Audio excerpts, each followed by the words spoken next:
Andi F. Noya baru saja menyuarakan apa yang kita semua takutkan.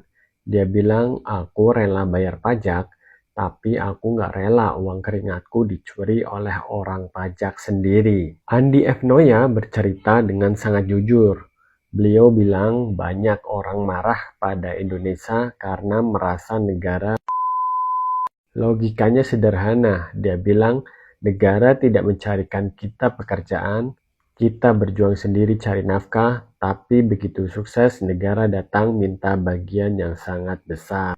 Andi tegas bilang, beliau akan sangat ikhlas kalau uang itu dipakai untuk kesejahteraan rakyat. Tapi yang bikin nyesek adalah ketika tahu uang pajak itu justru dikantongi oleh oknum-oknum di Dirjen Pajak sendiri. Bukan cuma ngomong di belakang, guys. Andi F. Noya mengaku pernah bicara langsung di depan Dirjen Pajak saat diundang bersama Pak Ahok. Ini adalah bentuk kritik paling tajam.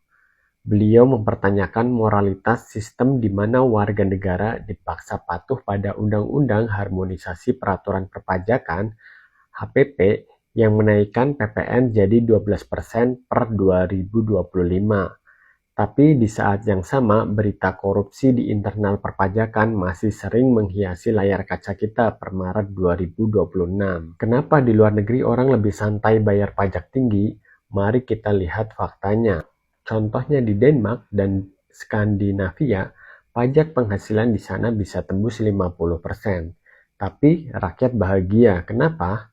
Karena mereka dapat sekolah gratis sampai kuliah, rumah sakit kelas dunia tanpa bayar, dan tunjangan pengangguran yang manusiawi.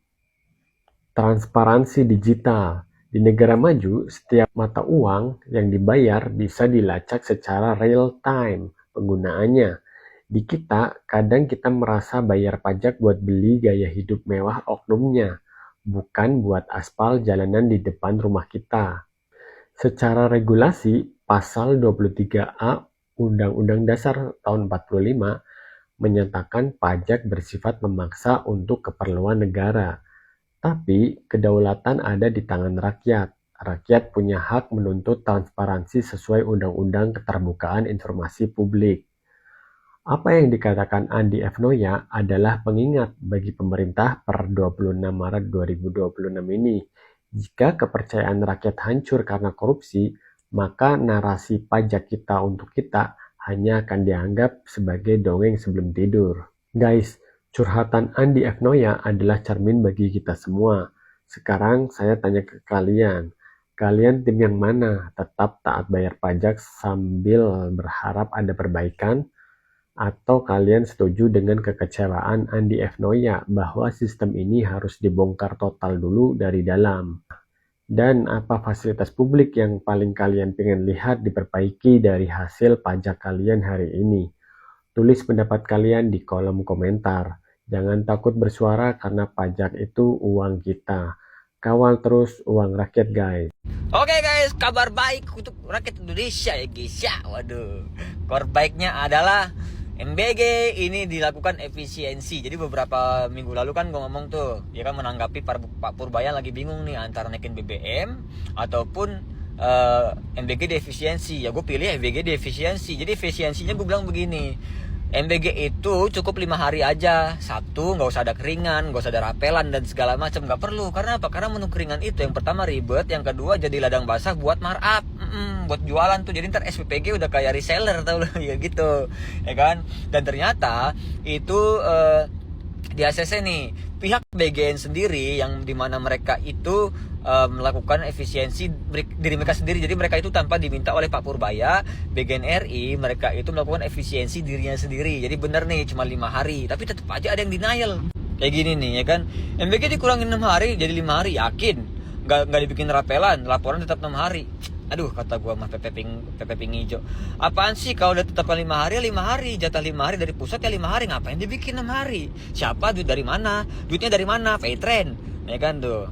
Ya kan berani jamin 5 hari doang. Ya gue berarti jamin lah gitu. Kalau misalkan ini bener, lu ya kan nih orang ini nih harus hapus akun, minimal blokir gua, kata dia. Siap bos. Ya oke. Nih lihat nih. Pak Purbaya, MBG bakal dipangkas jadi 5 hari saja, hemat sampai 400 triliun. Wih, ini mantap nih, bisa buat subsidi BBM biar kita itu nggak naik. Dan terbukti ya kan, di mana negara-negara lain sudah mulai menaikkan harga BBM, kita harga BBM subsidinya masih stabil guys, nggak naik, masih stabil ya kan. Jadinya tuh ada win-win solution namanya ya kan, win-win solution. Loh kalau gitu mendingan hapus aja MBG, biar semuanya 300 triliun semua buat subsidi ini, subsidi ini gitu ya kan. Aduh. Jadi gini, yang pertama, kita tidak menutup mata, jangan menutup mata bahwasanya MBG ini menjadi pembuka lapangan pekerjaan baru, 1,5 juta lapangan pekerjaan yang sekarang.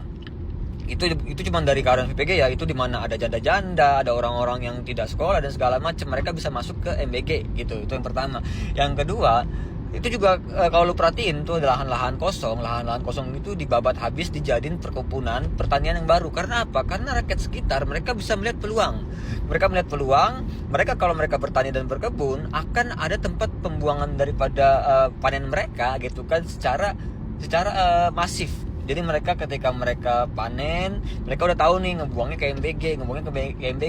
Jadi ketika dulu sebelum ada MBG, kita kan sering tuh ngeliat ada berita-berita petani ngebuang makanannya ke hasil panennya ke sungai, ya kan, ke laut karena harganya anjlok. Sekarang udah nggak ada berita-berita kayak gitu. Kenapa? Karena ketika ada MBG, hasil pertanian mereka, hasil peternakan mereka bisa mereka buang ke dapur-dapur MBG. Nah, akhirnya banyak nih petani pekebun yang baru, petani peternak pekebun yang baru. Karena apa? Karena mereka melihat juga ada peluang di situ. Akhirnya apa? Akhirnya roda ekonomi, ya kan, rantai pangan itu berputar. Kalau lu bilang suruh hapus seluruh MBG, maka semua akan terhenti nih.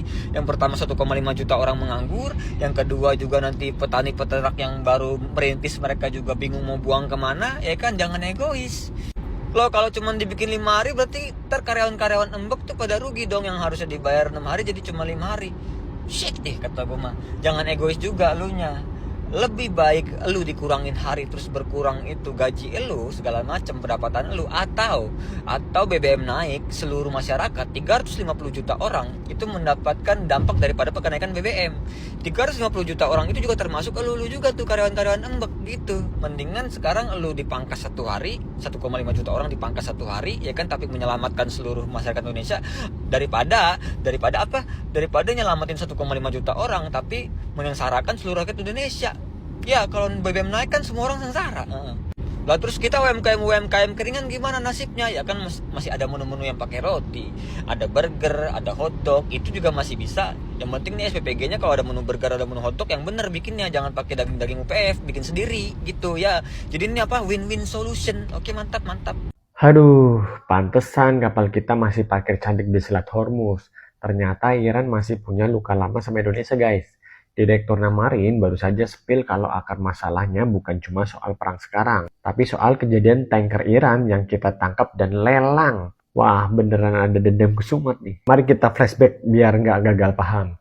Ingat kejadian tahun 2001 dan 2023, Indonesia lewat Bakamla pernah menangkap kapal tanker raksasa Iran, MT Horse dan yang terbaru MT Arman 114. Alasannya karena mereka dianggap melakukan illegal transshipment di perairan kita. Nah, yang bikin Iran panas dingin adalah ketika kapal-kapal itu diproses hukum, disita, bahkan ada yang sampai dilelang oleh negara. Bagi Teheran ini bukan sekedar penegakan hukum, tapi penghinaan terhadap aset negara mereka yang lagi berjuang waktu itu lawan sanksi AS. Direktur Namarin Siswanto Rusdi mengungkapkan kalau Iran itu tipikal negara yang gak gampang lupa. Di saat Malaysia dan Spanyol dapat jalur di Hormuz karena mereka gak pernah nyenggol aset Iran, Indonesia justru dianggap punya rekam jejak yang kurang asik nih. Iran merasa Indonesia terlalu rajin nangkepin kapal mereka demi nyenangin aturan barat. Jadi pas sekarang kita butuh lewat Selat Hormuz buat bawa minyak, Iran kayak bilang, inget gak dulu pas kapal gue lu tangkep? Gitu. Update per 27 Maret 2026. Ini yang bikin tugas Pak Prabowo dan Menlu kita jadi berat banget. Kita harus meyakinkan Iran kalau Indonesia itu beneran netral dan gak disetir kepentingan manapun. Malaysia bisa lolos karena mereka gak pernah ada drama nangkepin tanker Iran. Spanyol bisa lolos karena berani nolak pangkalan militer buat AS. Nah, kita masih punya catatan merah di buku diarinya Teheran. Jadi nego kita sekarang ini bukan cuma soal minyak, tapi soal pemulihan nama baik. Jujur aja, daripada kita nunggu cadangan BBM kita habis, ya, mending kita kasih gestur manis ke Iran. Entah itu kerjasama investasi atau jaminan keamanan buat kapal mereka di masa depan. Kita butuh bensin murah biar ekonomi nggak lumpuh kayak Filipina. Diplomasi itu soal rasa, guys. Kalau udah terlanjur nyakitin, kita harus pintar-pintar minta maaf, izin. Sekarang gue tanya kalian, menurut kalian langkah Indonesia nangkep dan lelang kapal Iran dulu itu udah benar demi hukum atau malah blunder diplomasi yang bikin kita susah sekarang? Tulis pendapat lu di bawah, kita diskusi sehat di kolom komentar. Jangan lupa follow akun ini buat update info geopolitik paling fresh dan anti mainstream lainnya.